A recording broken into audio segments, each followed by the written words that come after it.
Video 0502, Formulas, First Steps.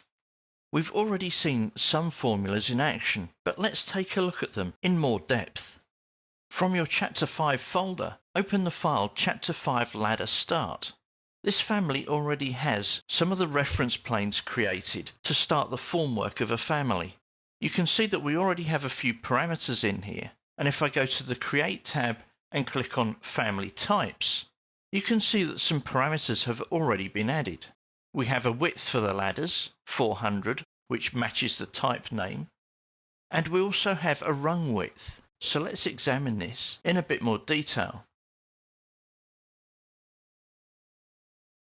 Come back to the family types, and we can see that the 400 width is here. Then we have a rail width, which is 25, which corresponds to this parameter. So the rung width is 400 minus 2 lots of rail width, which is 350. And I could just carry this on with my types. If I create a new type and call this 500 wide, change my width to 500 without adding any further complication to this family, I could just say that the rung width is 450.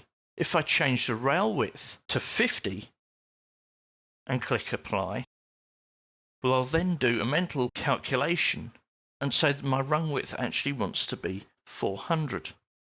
Rather than doing that, however, I want to let the smart tools within Revit do the work for me.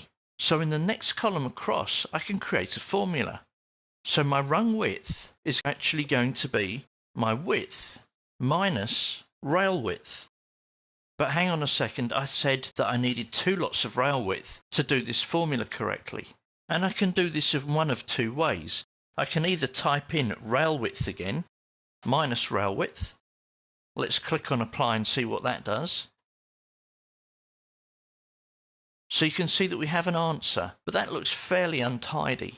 So rather than doing 2 lots of minus rail width, let's remove the last one, and I'll place rail width within brackets, but multiply it by 2. Close the brackets, and I'll get the same result. Notice how the rung width is now locked, and I can't change its value. So if I then go back to my 400 wide family type, we should see a change automatically in the rung width. And going forward, if we create any new types, let's say we have a 600 wide and change the width to 600, then our rung width will update.